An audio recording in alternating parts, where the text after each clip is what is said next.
Muchas gracias te damos, Señor, por una oportunidad más que nos das, Dios, de adorar tu nombre, de reunirnos como iglesia, como familia espiritual, Señor. Pero también, Señor, la oportunidad que nos das de escuchar tu palabra, Señor. Hoy exponemos nuestro corazón para escuchar tu palabra, Señor. Rogamos que sea tu Espíritu Santo operando, obrando en nuestro corazón. Señor, no nos permitas, oh Dios, que la dureza del corazón nos impida, Señor, escuchar tu voz y reaccionar, Señor, en obediencia a tu palabra, Señor. No nos permitas, por favor, Señor, oh Dios, que haya oscuridad en nuestro entendimiento, Señor. Rogamos que uses la vida de este pastor y hables a través de su boca, de su vida, para cada uno de los que estamos acá, Señor. Y tu palabra, que es viva y es eficaz, Señor, venga y produzca en nosotros aquello para lo que tú la enviaste, Señor. Lo pedimos en el nombre de Jesús. Amén y amén. Bueno, hemos terminado la serie que teníamos de la iglesia, donde hablamos, pues tratamos de hablar, obviamente no todo lo que concierne a la doctrina de la iglesia, pero hablamos algunos aspectos, considero yo, muy importantes, ¿verdad? Y volvemos de nuevo al libro de Mateo, al Evangelio de Mateo. Volvemos a la serie de conociendo el carácter de Jesús el Rey. Quiero invitarles que vayan conmigo al capítulo 12, que es por donde vamos. Recuerda que vamos ordenadamente,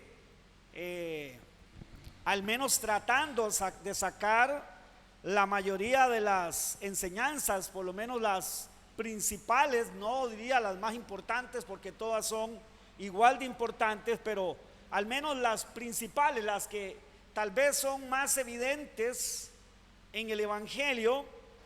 Vamos por el capítulo 12, vamos a leer del verso 22 al verso 33. O sea, vamos a leer estos versículos y vamos a escuchar la voz del Señor esta mañana.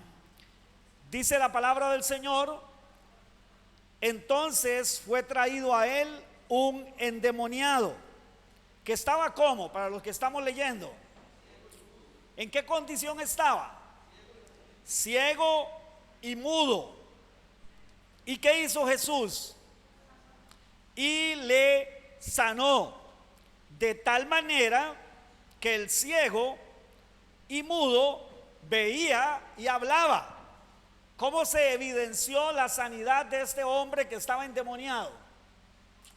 Que empezó a ver y empezó a hablar, ya que este demonio le había quitado el habla y le había quitado la vista.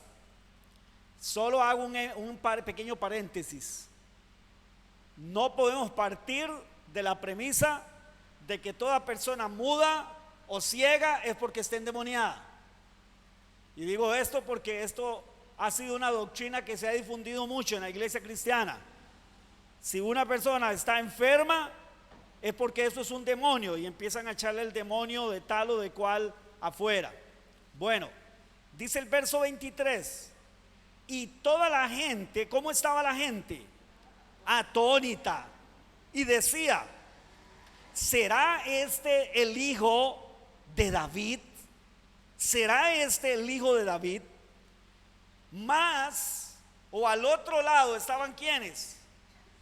Los fariseos, ¿verdad? Al oír lo que decían ellos: este no echa fuera los demonios, sino ¿por quién? ¿Están leyendo todos? Yo algunos no los veo leyendo, pero bueno, vamos a decir que sí. ¿Ok?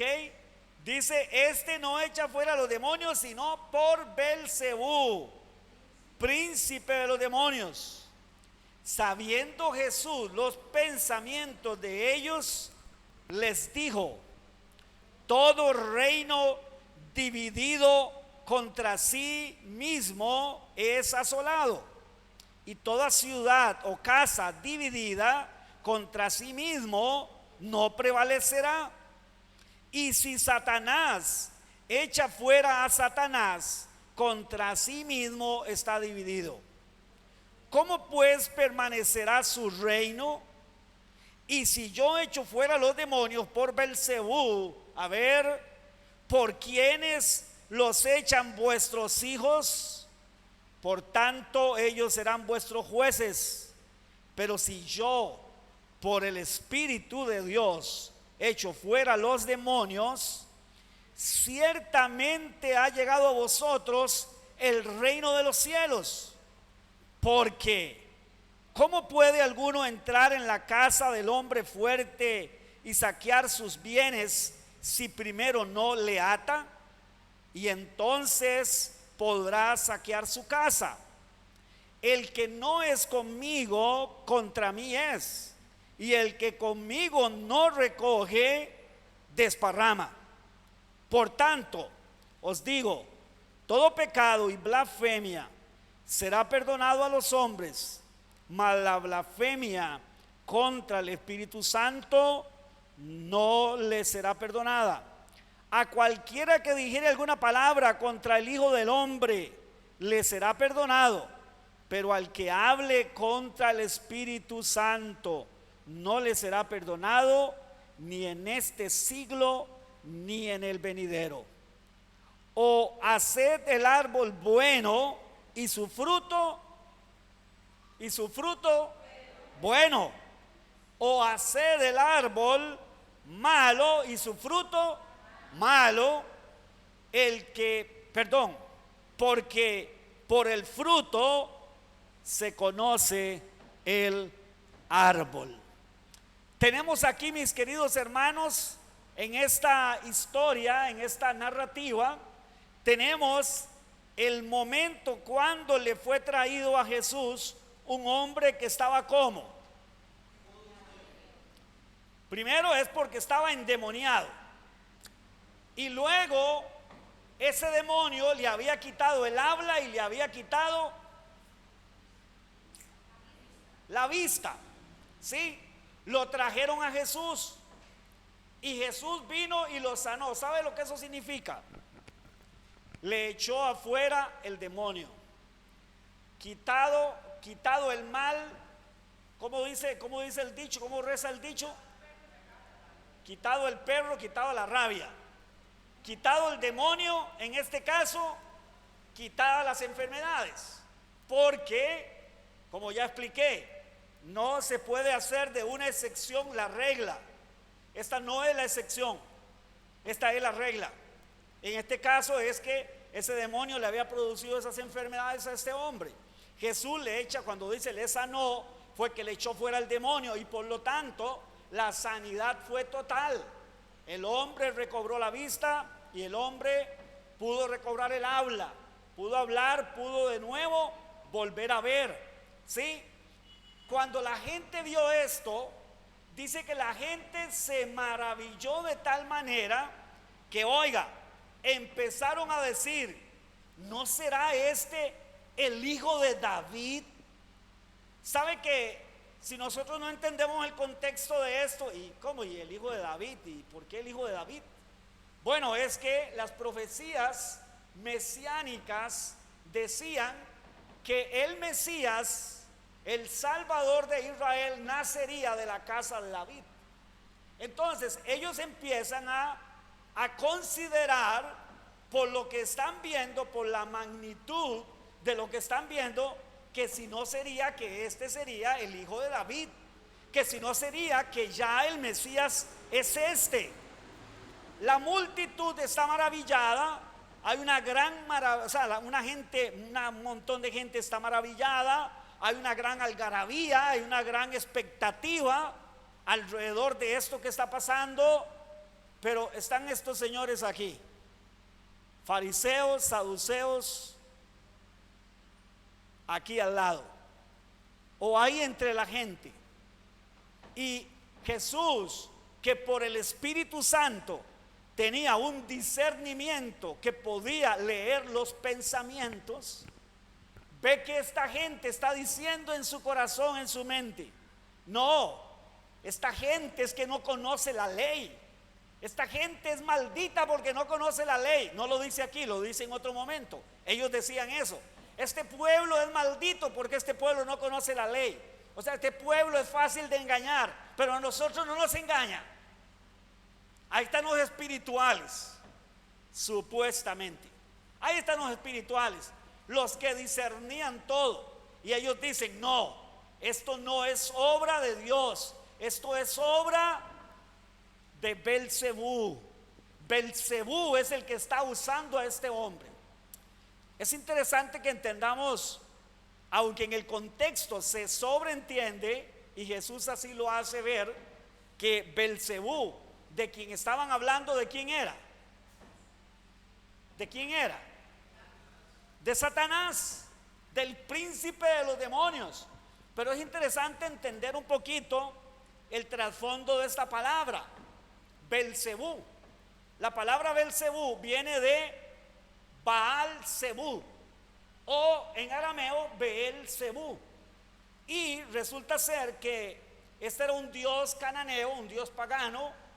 Beelzebú o Baal-Zebú era un dios pagano que hoy se dice o se interpreta también por algunos descubrimientos arqueológicos y demás, que podía tener una relación con ese dios que le llamaban el dios de las moscas o el dios de la casa grande, ¿sí?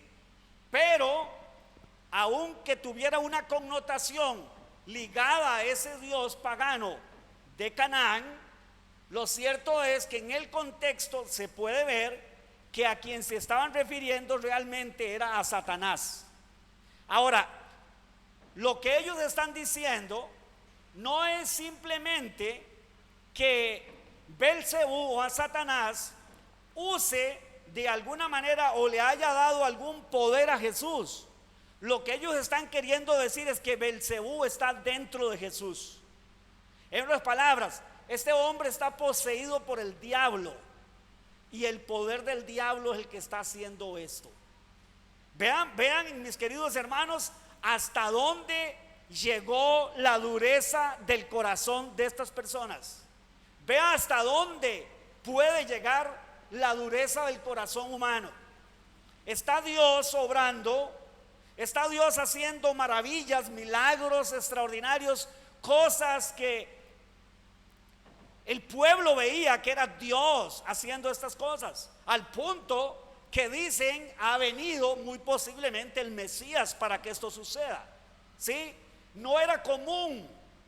Si bien es cierto, en el Antiguo Testamento hubieron algunos profetas, como cuáles, a ver, estudiosos de la Biblia, estudiosas, que hicieron milagros. Bueno, Jeremías sí, solo que no hizo ese tipo de milagros. La gloria de Dios se manifestó en Jeremías a través de la palabra profética, pero hubieron otros, Eliseo, Elías, que sí Dios los usó para hacer milagros extraordinarios, cosas extraordinarias. Sin embargo, no tenían realmente la connotación al punto como si tenía estos milagros que Jesús estaba haciendo. Al punto que en los días de Elías y de Eliseo ellos no creyeron que ese fuera el Mesías.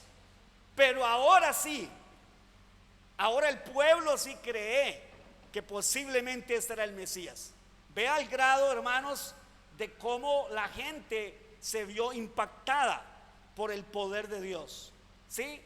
La otra vez hablamos de que la dureza del corazón nos impide ver la gloria de Dios.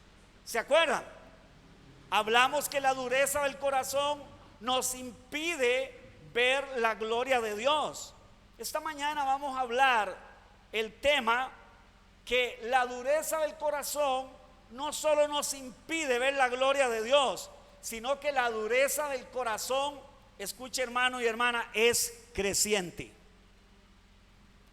Cuando no nos arrepentimos y la dureza se apodera de nuestro corazón, la dureza del corazón en el ser humano es creciente. O sea, eso quiere decir, vamos a ir de mal en peor. Vamos a ir de mal en peor.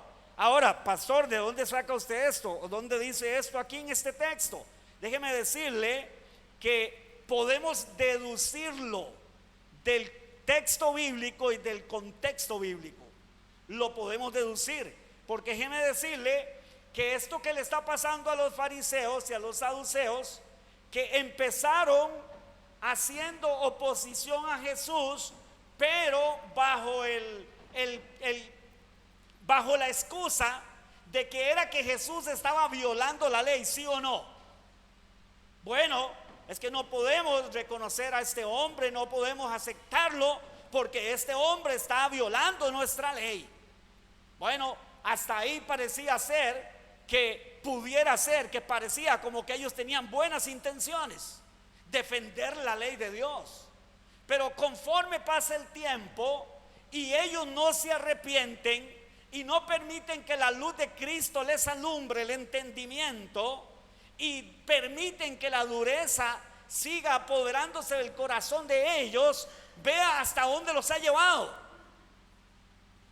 Hasta ver en el poder del Espíritu de Dios a Satanás. Esto nos hace ver a nosotros, mis queridos hermanos y hermanas, en el precedente que hay en la Biblia a través de hombres y mujeres, que la dureza es creciente, hermanos. Que cuando nosotros no nos arrepentimos de nuestra dureza de corazón, esa dureza nos puede llevar a muchas cosas terribles, malas, contrarias a la voluntad de Dios definitivamente. Ahora, cuando nosotros hablamos de dureza de corazón, ¿de qué estamos hablando? Sí, porque esto es importante.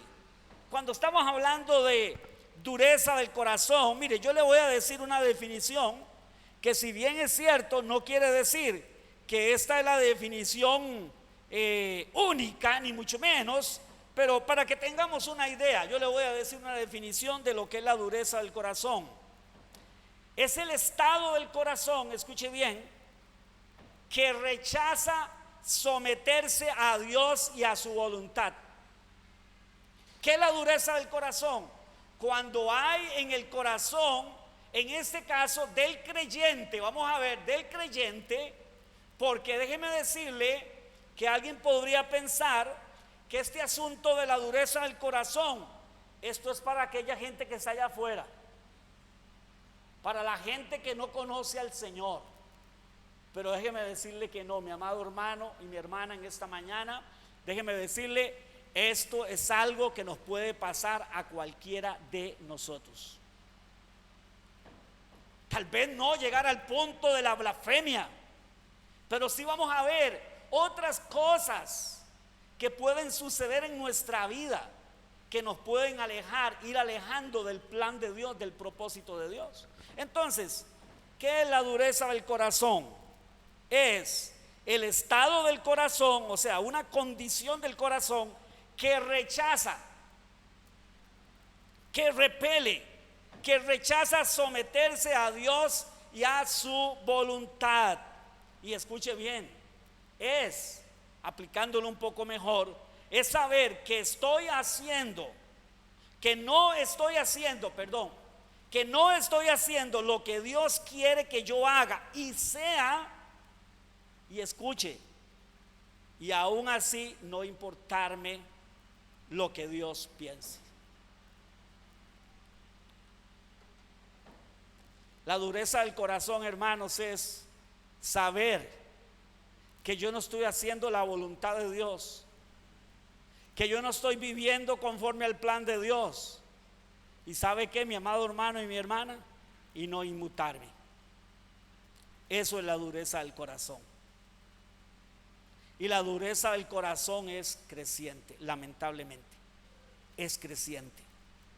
Vemos, por ejemplo, en estas personas, en los fariseos, que dice que ellos primeramente empezaron diciendo es que él viola la ley, es que él viola la ley, pero después luego ya dijeron no, este hombre es blasfemo, cuando él dijo que es más fácil decirle levántate y anda, o sea, sé sano de esta parálisis, o tus pecados te son perdonados. ¿Qué es más fácil?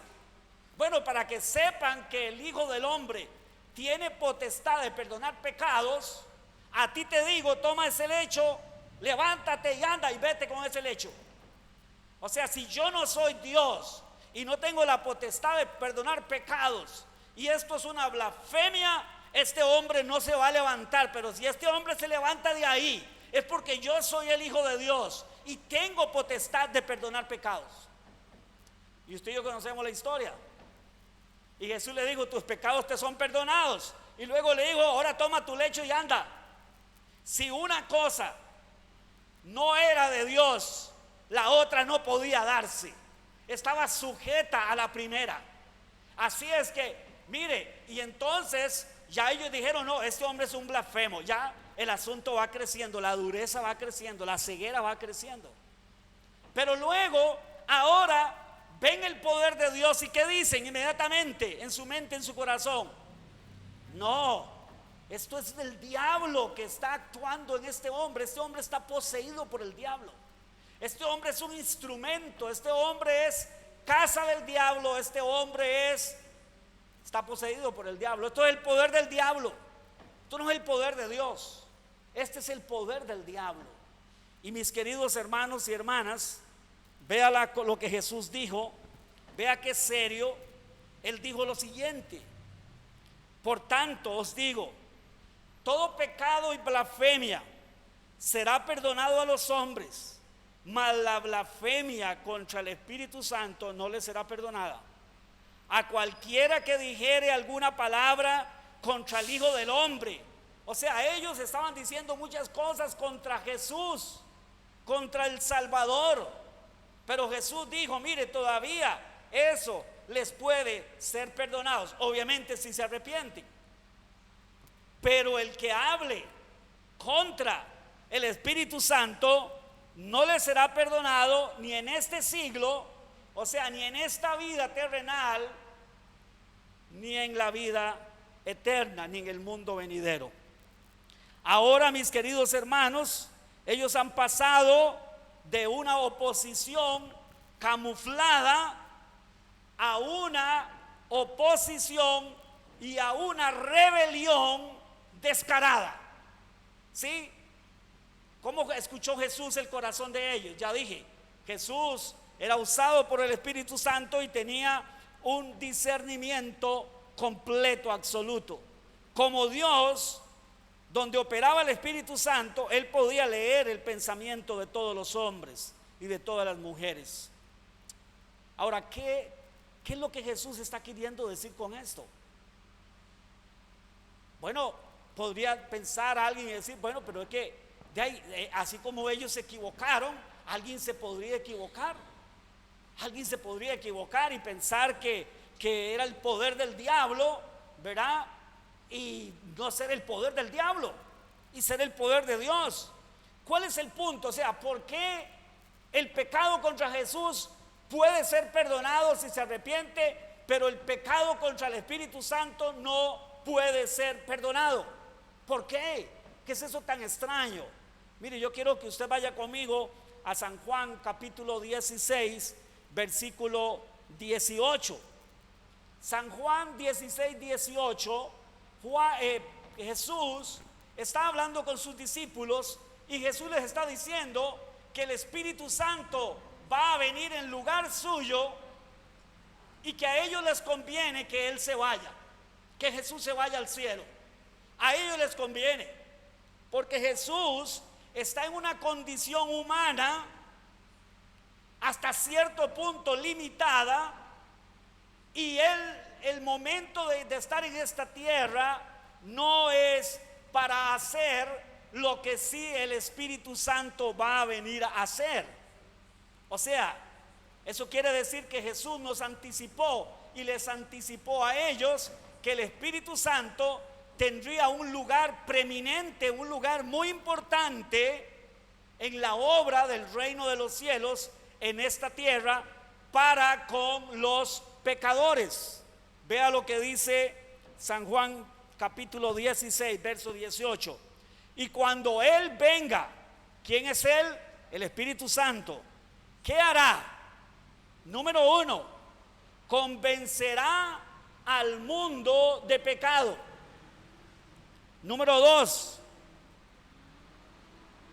de justicia y de juicio. Y luego Jesús explica eso. Y lo primero que Él dice, mire, de pecado, por cuanto no creen en mí. Ahora, ¿quién es el único designado por Dios para convencer a los pecadores de su pecado, para que se arrepientan? Acabamos de leerlo. El Espíritu Santo. O sea que una persona no se arrepiente si el Espíritu Santo no lo convence. ¿O estoy mal? Es lo que Jesús está diciendo. Él convencerá al mundo de pecado. O sea, Él es el que va a convencer a los pecadores. Él es el que va a, con su poder y su gracia, Él va a hacer que los pecadores puedan reconocer su condición pecaminosa. Él, el Espíritu Santo. Entonces, si el Espíritu Santo es el único designado por Dios para hacer esta obra, y el hombre rechaza esa acción del Espíritu Santo, ¿sabe qué, mi amado hermano y mi hermana? Ese es el pecado imperdonable.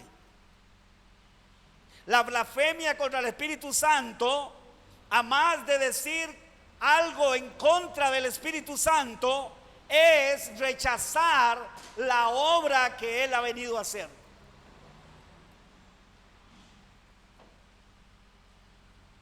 Y estos señores tienen al Espíritu de Dios que está en Jesús, es el que está operando, porque Jesús dijo, pero si yo, ¿por quién?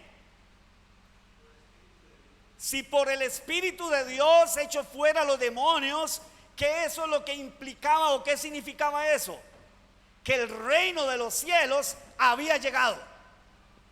Bueno, eso quiere decir, mi amado hermano y mi hermana, que el Espíritu Santo era el que estaba operando en ese momento. Tenían al Espíritu Santo al frente en la persona de Cristo.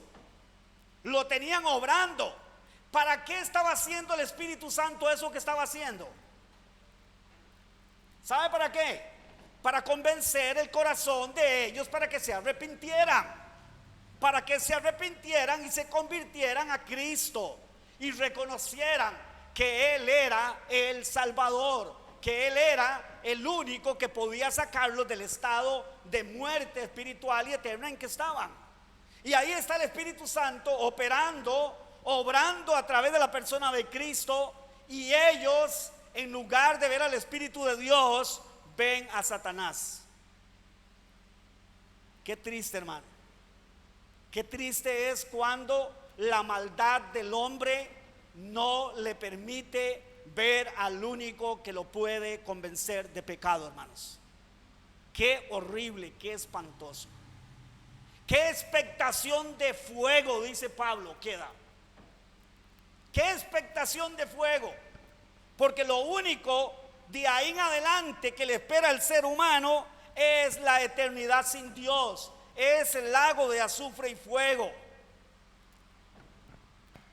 El asunto, mi amado hermano y mi hermana, es que cuando nosotros no nos arrepentimos de tener esa actitud de indiferencia hacia Dios, hacia su palabra, hacia la voluntad de Dios, cuando no nos arrepentimos, la dureza se acrecienta en nuestro corazón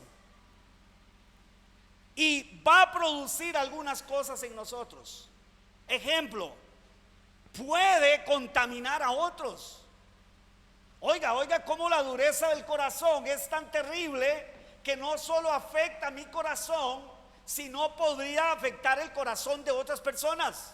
¿Cómo? Hebreos capítulo 12, verso 15.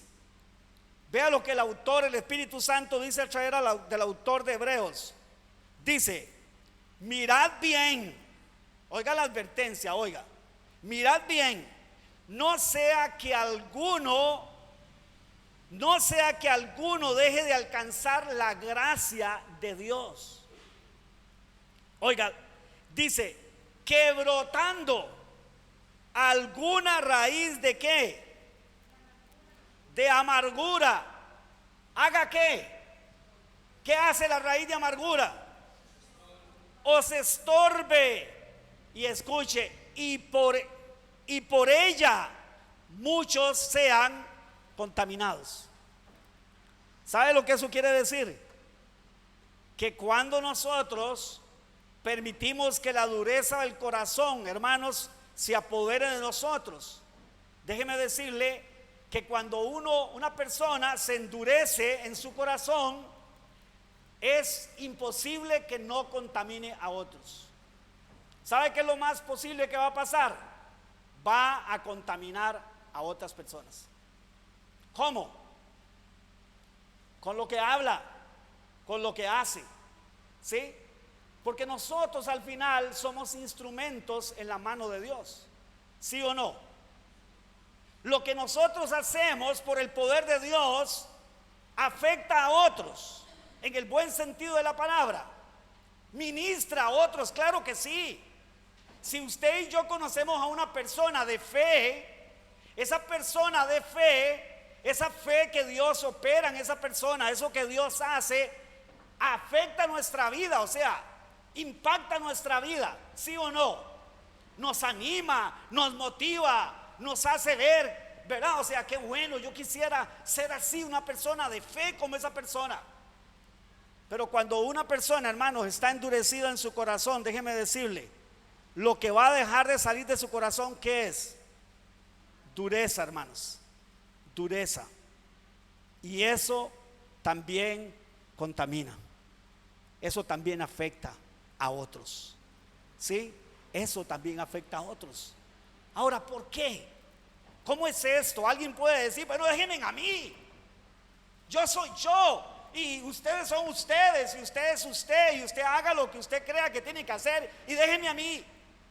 Pero déjeme decirle, mi amado hermano y mi hermana, lo siguiente: somos un cuerpo, tenemos un mismo espíritu. ¿Sabe qué quiere decir eso? Que hay una unión entre todos nosotros, donde de alguna manera alegóricamente podríamos decir que la comunión del espíritu es como la sangre que recorre todo el cuerpo. Así es que depende de lo que usted y yo tengamos, eso es lo que vamos a transmitir y a influir en otras personas que estén dentro del cuerpo. Así que estamos hablando que la dureza del corazón ya no solo nos pone en una situación para con Dios, sino que nos pone en una situación mala para con el resto del cuerpo de Cristo. Estas personas, estos fariseos, esto era lo que hacían. Ahí posiblemente era en su mente donde lo estaban diciendo. Otros momentos lo decían. Y Jesús, ¿qué les decía? Ustedes ni entran al reino ni dejan a otros entrar al reino. Porque al ser ellos, en este caso, las autoridades de Israel, las autoridades espirituales, lo que ellos dijeran y creyeran tenía mucha relevancia para el pueblo, ¿sí o no? Y al escuchar ellos a los líderes de Israel tener esa actitud hacia Jesús, por supuesto que eso tuvo que haber sido de tropiezo para muchas personas, que tal vez empezaron a ser tocados en su corazón al oír la gracia que salía de la boca de Cristo, al oír la gracia de Dios que salía a través de los milagros, de las obras que Jesús hacía. Pero la actitud de estos hombres contaminaban al pueblo. Así que mi amado hermano y mi hermana, si en nuestro corazón hay dureza, aparte de otras cosas que se van a manifestar, que ahorita las vamos a ver, una de esas es que muy posiblemente, y digo muy posiblemente, vamos a terminar afectando el cuerpo de Cristo. O sea, vamos a estar afectando a otros. Ahora, dígame una cosa, mis queridos hermanos de esta mañana. Véanme un momentito, véanme un momento. Dígame una cosa. Cuando uno está endurecido, hermanos, y está afectado en su corazón, ¿se deja eso solo para uno o en algún momento uno habla algo que no tiene que hablar? Normalmente, hermanos, si usted está en unidad de espíritu, esa unidad a usted le va a salir por la boca y le va a salir en sus acciones. A mí. Pero si lo que tengo es dureza, entonces, ¿qué es lo que va a salir? Acciones, pensamientos. Sí, pero, el sí, pero. Sí, está bonito, pero, bueno, sí, pero usted no sabe. Y ya ese sí, pero usted no sabe, es que hay un algo que usted no sabe, pero yo se lo podría decir. Pero bueno, no se lo voy a decir porque no quiero sembrar en usted algo malo. Pero ese tipo a veces, hermanos, de cosas, cuando sí, todo está muy lindo ahí, pero ese pero, déjeme decirle, debería de ponernos a pensar, ¿por qué el pero? ¿Por qué el pero? Porque yo le he dicho a mi esposa muchas veces, nosotros, y se los digo a ustedes, mis queridos hermanos y hermanas, nosotros tenemos que aprender. Este es el carácter de Dios, escuche, y lo podemos deducir de la Biblia, de la palabra de Dios. Este es el carácter de Dios. Dios siempre primero dice todo lo positivo de una persona antes de decirle el pero. Antes de decirle, antes de exhortarle con algo que haya en su vida no bueno, Dios primero le refuerza todo lo bueno que haya en esa persona. Primero. No dice lo negativo primero, sino dice lo positivo primero y después dice, pero tengo contra ti una cosa. Ejemplo, que has dejado tu primer amor. Todo eso está excelente, cultívelo, manténgalo, pero corrija esto. O sea, eso es parte del crecimiento, ¿sí o no?, que tenemos nosotros que tener en la vida cristiana. Entonces, déjeme decirle que esa tiene que ser nuestra actitud. Busquemos siempre, hermanos, busquemos siempre reafirmar lo bueno, lo positivo. Yencita, qué tamales más ricos esos, deliciosos, deliciosos tamales. A ver, ¿cuántos los probaron? Vea. ¿Y cuántos levantan la mano diciendo que estaban deliciosos? Mire, ahora sí levantaron más manos todavía. Hasta los que no comieron, mi hermana. No, sí, todos los que comieron. Bueno, así tiene que ser. Tenemos que aprender a ser así, hermanos. Sí, reafirmar primeramente lo bueno, lo bueno, lo bueno, lo bueno, lo bueno. Sí, y lógicamente en algún momento hay que corregir lo que no está tan bien. Así, eso mismo encontramos en el carácter y en las cartas del apóstol Pablo. Eso hacía. Primero decía hermanos y siervos de Dios, santos de Dios, y los ponía como lo que eran. Y después decía, tengo unas cositas ahí que señalarles a ustedes, hermanos, que deben de corregir, deben de corregir, ¿no?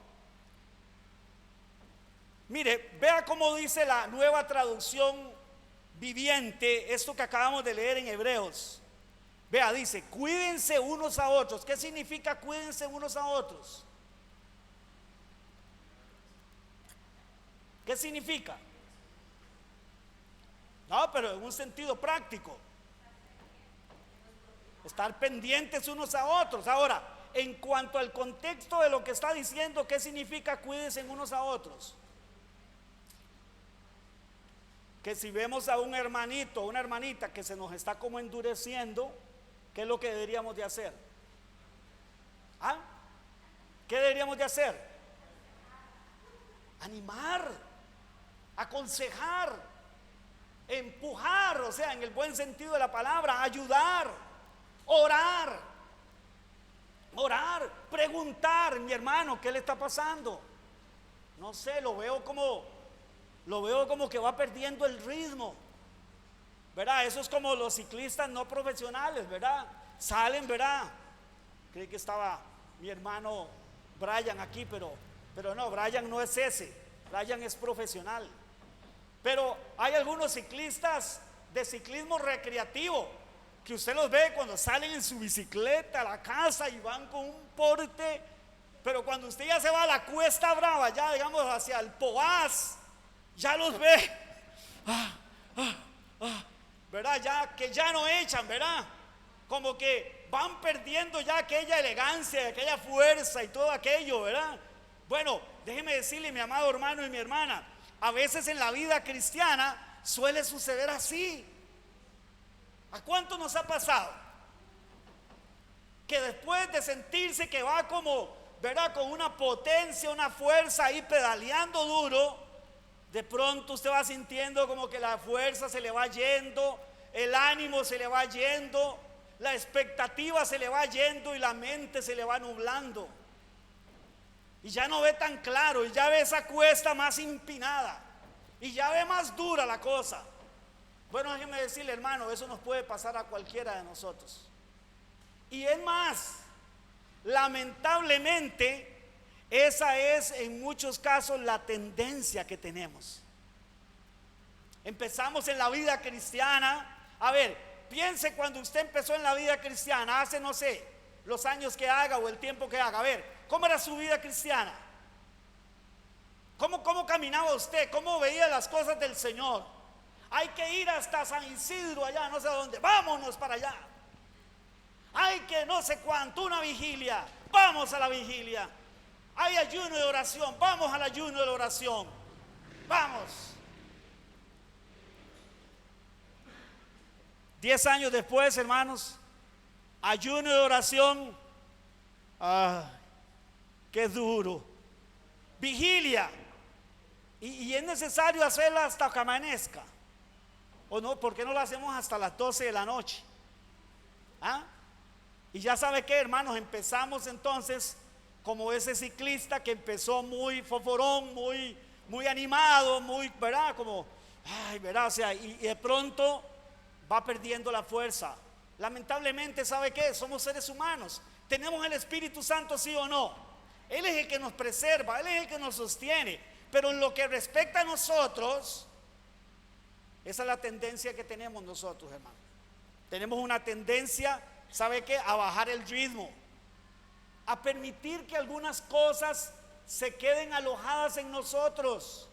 Antes las echábamos afuera inmediatamente, pero ahora resulta ser que vamos permitiendo algunas cositas ahí de camino, y esas cositas puede ser, hermano, la que puede estar endureciendo nuestro corazón. Y cuando la dureza del corazón se acrecienta en nuestro corazón, podríamos, escuche bien, y esto es muy importante, hermano, caer en un conformismo espiritual. Y yo les voy a ser muy honesto, hermanos. Qué cosa más espantosa es eso, porque yo lo he vivido. Yo he sabido lo que es etapas de mi vida, pasé etapas de mi vida cristiana y de pronto caer en un conformismo espiritual y a ver como normal que vivamos con el corazón endurecido e indiferentes al Espíritu Santo. Qué espantoso es eso, mi amado hermano y mi hermana, porque entonces la vida gloriosa cristiana se convierte en una religión muerta.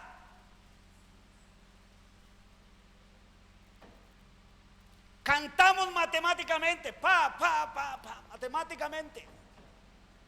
Venimos a la Biblia, a la iglesia, a la congregación, a la reunión de los santos matemáticamente. Pero claro, si hay otra cosa, al rato mejor la otra cosa.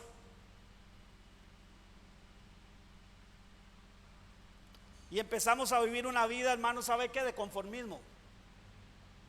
El conformismo usted lo puede discernir, usted lo puede identificar. Le voy a decir cuándo. Cuando usted y yo sabemos que en lugar de ir hacia arriba vamos en línea recta o hacia abajo, y pareciera ser que no nos inmutamos, hermano. ¿Sabe qué? Déjeme decirle, posiblemente usted ha caído en un conformismo espiritual. Hay dureza en nuestro corazón. Hemos dejado de escuchar la voz del Espíritu Santo. Si cuando escuchar la palabra de Dios se nos hace tedioso, se nos hace aburrido, pero no ver un partido de fútbol, no ver una película, no ver cualquier otra cosa, y yo sé que usted me puede decir lo que sea, mi hermano, pero aún caigamos y vengamos a lo lógico, por Dios. ¿Cómo otra cosa de esta tierra, de este mundo, hermanos, puede ser tan llamativo para nosotros? Pero cómo escudriñar, leer la palabra, escuchar la palabra, se puede volver tedioso, se puede volver aburrido. ¿Cómo? Solamente cuando el corazón ha caído en un conformismo espiritual y dice ya aquellas palabras y aquellas cosas y hace aquellas cosas matemáticamente, robotizadamente, pero ya no hay un fervor dentro aquí, hermano. Ya no hay una pasión. ¿Cuándo fue la última vez? Y no digo que esto sea lo que manifiesta que no haya conformismo espiritual, pero ¿cuándo fue la última vez que usted, escudriñando la palabra, hermano, se sintió tan conmovido, se sintió tan tocado por el Espíritu de Dios, que dijo: voy a tomar decisiones en estas áreas, en esto de mi vida, voy a tomar decisiones? Tal vez no fue que lloró ni empapó la Biblia en lágrimas, aunque si eso sucedió está bien, pero estoy hablando de cuándo fue que usted de pronto dijo: qué diferente es mi vida a lo que la palabra de Dios. La palabra de Dios es como un espejo. Cuando usted y yo la abrimos, hermano, y tenemos, ¿sabe qué? Una actitud correcta delante de Dios, fervor en nuestro corazón, déjeme decirle, inmediatamente vamos a decir: no, mi vida no está caminando así y no puedo seguir así. La persona que está endurecida en un conformismo espiritual, no. Ya la Biblia ya no, hermano, ya la Biblia no. Y si la lee matemáticamente, hermanos, robóticamente, simplemente como repetir algo, un mantra. Ustedes saben, ¿verdad?, que hay religiones que lo que hacen son mantras. Es como repetir palabras, hermanos, que se convierten en palabras huecas, vacías. Bueno, déjeme decirle algo. No es posible que alguien que tiene que el Espíritu Santo y que tiene su corazón ferviente delante del Señor, lea la palabra de Dios, hermano, y no sea tocado por el Espíritu de Dios. Es imposible. Es imposible. Tampoco no estoy diciendo que si usted no vive llorando todos los días es porque usted es duro de corazón. No, hermano, porque nos podemos ir al otro extremo y hacer del cristianismo simplemente algo emocional, nada más. No. Hay cristianos, un montón de cristianos emocionales, nada más emocionales, que si no gritan y brincan y se revuelcan en el culto, dicen que el culto estuvo feo y el culto ahí no se movió nada, dice. Pero ¿cuántos pueden pensar que ahorita está el Espíritu Santo obrando en nosotros, hermano? Usted lo puede percibir, porque ahí está Jesús, ahí está el Espíritu Santo, pero ellos no lo pueden discernir. Ellos no, porque tienen tu corazón tan duro, han dejado que la dureza, la maldad los haya llevado tan lejos que ellos ven al diablo. Usted puede entender lo horrible y espantoso que eso es.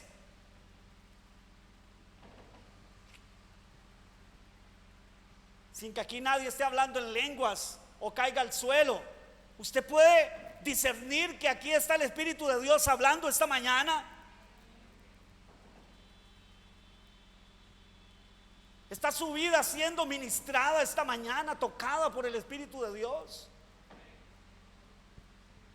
Sabe, últimamente, hermanos, una de mis oraciones, primeramente para mí mismo y para esta iglesia en especial, en primer lugar, y para toda la iglesia del Señor, es: sácanos, Dios, de la religiosidad.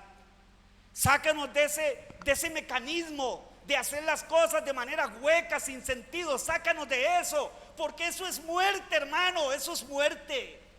Y yo no quiero eso ni para mí, ni para esta iglesia, ni para ninguna iglesia que es del Señor. Y yo clamo al Señor, estoy clamando por cada uno de ustedes, escuche bien, y diciendo: Dios, despiértanos. Despiértanos, Dios. Despierta mi corazón, despierta mi mente. Porque yo no quiero estar frente a tu misma gloria, estar frente a tu espíritu, estar ante tu obra, Señor, con un corazón pasivo, conformista, que ya no puede discernir ni ver tu gloria, Señor. Que Dios nos libre de eso, hermanos. Porque ¿sabe qué? Hacemos de la vida cristiana algo muerto, hermanos. Y todo tiene que ver con nuestro corazón. Porque vamos a ver la otra semana que de la abundancia del corazón habla la boca. Según sea tu corazón y el mío, así va a ser nuestra reacción ante Dios, ante su iglesia, ante lo que Dios hace. Va a ser de acuerdo a lo que haya en nuestro corazón, mi amado hermano y mi hermana. Eso es así de tan esencial como eso. Póngale la firma de Dios, porque Jesús dijo eso, y la otra semana lo vamos a ver. Así que, mi amado hermano y mi hermana, la dureza del corazón es creciente, y si nosotros no nos arrepentimos, ¿sabe qué? Contristamos al Espíritu Santo de Dios que mora en nosotros. Hablando de esto con algunos hermanos en algún momento, hemos hablado que hace, no sé, un poco de años atrás, cuando yo leía este texto de Efesios, que dice que no debemos de 4:30, que no debemos de contristar al Espíritu Santo de Dios, yo me imaginaba al Espíritu Santo de Dios hecho un puñito triste en una esquina por lo que yo estaba haciendo, ahí como llorando. Ay, pobrecito el Espíritu Santo, lo contristé. Porque la palabra contristar nosotros la ligamos solamente a tristeza y la aplicamos desde nuestra percepción. Cuando yo digo, bueno, fulanito o fulanita está triste, la entristecí por lo que le dije, ¿sí?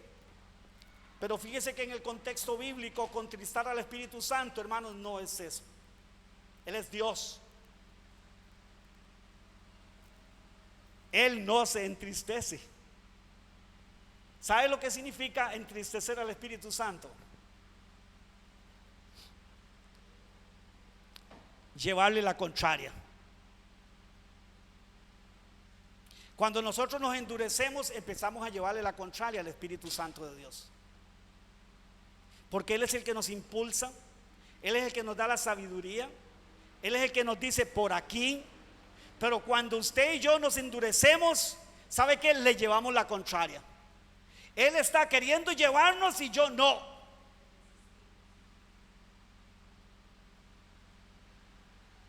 Sé que Él quiere que yo haga, pero no. Lo resisto. Contristar es resistir. Es no dejarse llevar por el Espíritu Santo. Lo entristecemos en el sentido que lo resistimos cuando sabemos que debiéramos de hacer esto y no lo hacemos. ¿Cuántos estamos contristando al Espíritu Santo de Dios, hermanos? ¿Cuántos? Solo cada uno, y Dios sabe si nosotros estamos siendo obedientes al Espíritu Santo o estamos siendo desobedientes y lo estamos contrariando.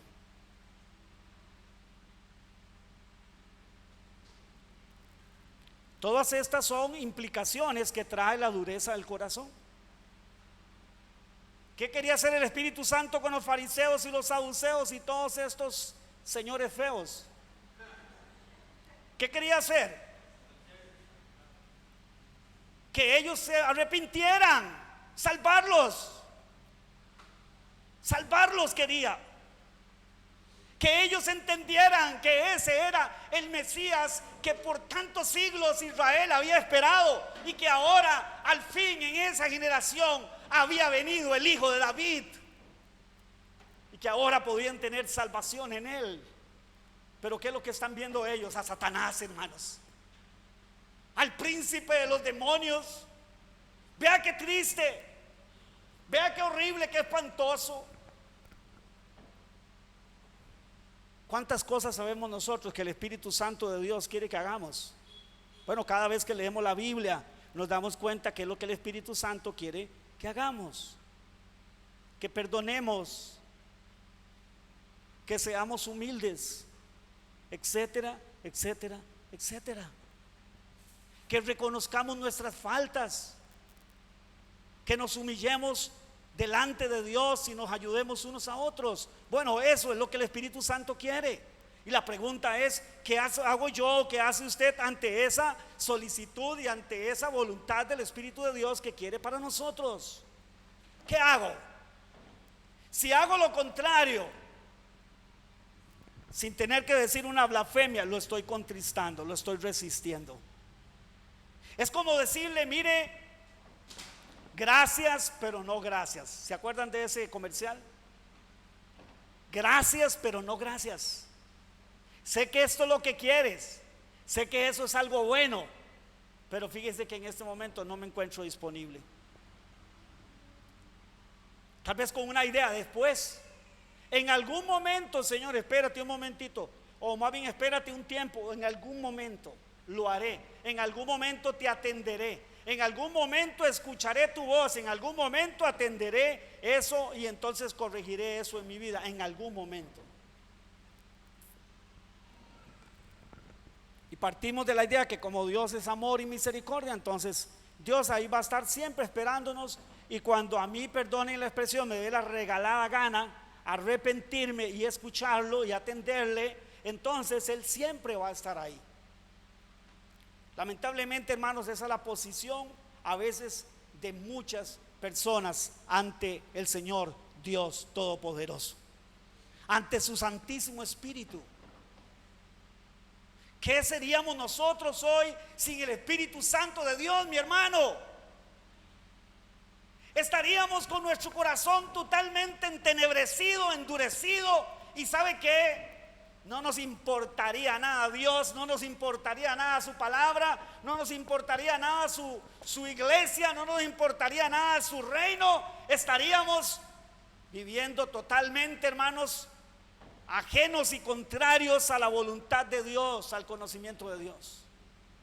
Pero si usted y yo estamos aquí esta mañana, déjeme decirle, mi amado hermano y mi hermana, y nuestro corazón se ha ido endureciendo y hemos ido perdiendo entonces la sensibilidad, esa capacidad que da el Espíritu para percibir, para entender, para hacer, esa fuerza que da el Espíritu para poder tomar las decisiones en el día a día y decir: no voy a seguir caminando por ahí, no voy a seguir, es lo que mi carne quiere, es lo que mi humanidad quiere, pero no es eso lo que yo voy a hacer. Eso es lo que esos señores tenían que haber hecho ahí mismo, haberse arrepentido y haberse humillado y haber dicho sí al pueblo de Israel: Él es el Mesías, Él es el Hijo de David, sí, a Él es el que tenemos que creer y adorar a Él. Pero no, porque la dureza es creciente, hermanos, y esto debería de ponernos a temblar. Porque si hay dureza en nuestro corazón y la estamos dejando ahí, la estamos dejando, déjeme decirle, no se va a quedar ahí. Es como la hiedra. Usted ha visto la hiedra. La hiedra empieza a subir por una pared y hasta que la cubre toda. Y la termina destruyendo, la termina despedazando una pared. Así es la dureza del corazón, mi amado hermano y mi hermana, es creciente. Y Jesús en estos versículos, ya para terminar, terminó diciéndoles en el verso 33: o haced el árbol bueno y su fruto bueno, o haced el árbol malo y su fruto malo, porque por el fruto se conoce el árbol. Usted y yo entendemos eso, hermano. Es que en el mundo, la naturaleza, en el mundo natural, la calidad de un árbol se sabe por la calidad del fruto que echa. Puede ser de manzana, pero al rato esas manzanas, hermanos, son todas engusanadas. Y eso quiere decir que ese árbol tiene un problema. Ese árbol tiene un problema. ¿Qué lo dice? El fruto que echa. Pero si esas manzanas son dulces y sanas, ¿qué es lo que dice? Que ese es un buen árbol. Sentido común. Nos comemos un aguacate. Bueno, eso me hacía mi papá, yo me acuerdo. Aquí está Olguita y Alvarito, que se acuerdan de eso. Mi papá se comía un aguacate y decía: hijos, este aguacate, esta semilla hay que sembrarla, decía. Porque ¿qué aguacate? Decía. Yo me acuerdo. Es como mantequilla en cáscara, decía él. Así definía los aguacates buenos. Es como mantequilla en cáscara. Hay que sembrarla. ¿Y sabe qué hacía mi papá con esa semilla? La sembraba. Porque era un buen aguacate. ¿Y qué iba a producir luego esa semilla? Un árbol de aguacate, pero de buena calidad de aguacate. No de esos todos llenos de mechas y que uno los parte y están como llenos de raíces por dentro y todos dulcetes. No, un buen aguacate. Bueno, Jesús dice: mire, si ustedes entendieran esta verdad que se aplica del mundo de la siembra o de la agricultura a la vida espiritual, se aplica. Si ustedes tuvieran un buen corazón, ustedes darían un buen fruto. El problema es que ustedes tienen un mal corazón, por eso dan un mal fruto. Mis queridos hermanos y hermanas, que Dios nos ayude. Que el Señor tenga de nosotros misericordia. Que si hay dureza en nuestro corazón, antes de que sea tarde, antes de que tengamos que sufrir las cosas tal vez más malas y horribles que no deseáramos sufrir y vivir, que nos podamos arrepentir, mis queridos hermanos. Antes de que tengamos que, porque ¿qué dice la palabra del Señor? A ver, que Dios al que ama, ¿qué? Alcahuetea. Eso es lo que creemos nosotros. Pero ¿qué dice la palabra de Dios? Dios al que ama disciplina, hermanos. Y le voy a decir algo. ¿Cuántos en algún momento hemos vivido la disciplina del Señor? A ver, ¿cuántos? Hermano, déjeme decirle, hay momentos donde la disciplina duele. Duele. Entonces, ¿de qué se trata esto? Voy a esperar las últimas consecuencias para ver si atiendo a la voz de Dios. No, mi amado hermano y mi hermana, no. Yo creo que un hijo de Dios que tiene el Espíritu Santo no puede pensar así. Puede sentirse atrapado.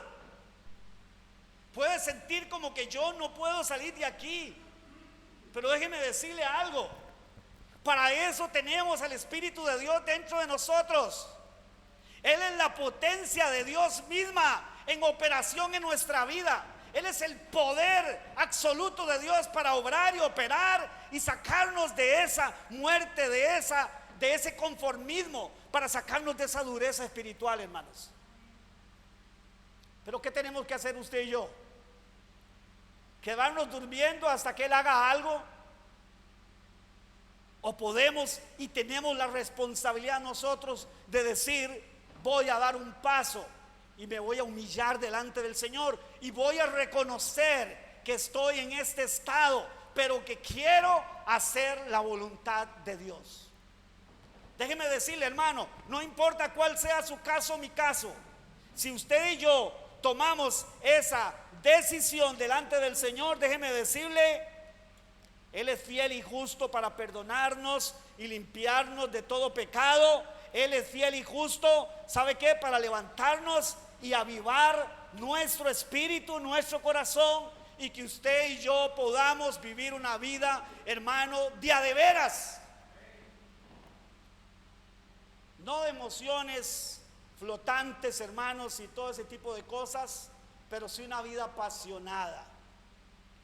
Que podamos salir de la casa, ¿verdad?, en la bicicleta, en un sentido figurado, ¿verdad?, y que podamos subir la cuesta con fuerza, hermano, con la potencia que Él da, porque ya no es en nuestras fuerzas, ya no es en nuestra voluntad, ya no es en nuestra sabiduría que hacemos las cosas, o al menos no tiene que ser así. Padre bueno, esta mañana, Señor, nos humillamos delante de tu presencia.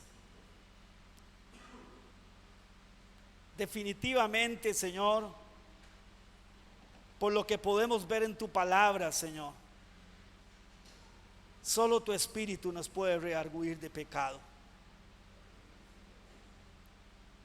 Qué triste, Señor, qué preocupante, qué horroroso, Señor, sería caer o que estemos en un estado así, porque lo que lo va a indicar es que ni nos inmutamos, y más bien posiblemente hasta nos defendamos. Señor, ten de nosotros misericordia. Yo oro por todos mis hermanos esta mañana, Señor, y mis hermanas. Y lo primero que te ruego juntamente con ellos es: líbranos de la dureza del corazón, de esa dureza creciente, Señor. Líbranos. Y si nos encontramos en ese estado, ten de nosotros misericordia, Señor. Que tu Espíritu Santo, Dios, antes de que venga el día malo, abra nuestro corazón, nuestro entendimiento, y nos redarguya de pecado. Que podamos arrepentirnos, Dios. Que podamos, oh Señor, ver tu gloria. Que podamos entender que vivir para ti, Señor, es lo máximo. Que escuchar tu voz y vivir, Señor, guiados por tu Espíritu, Señor, es incomparable, Señor. No hay otra cosa igual en esta vida, en este mundo. Te lo pedimos por Jesucristo nuestro Señor, y te damos gracias esta mañana por tu palabra, Señor. Así como confío en lo que dice tu palabra, ella irá y producirá aquello para lo que fue enviada. Amén y amén. Dios los bendiga, mis amados hermanos y hermanas.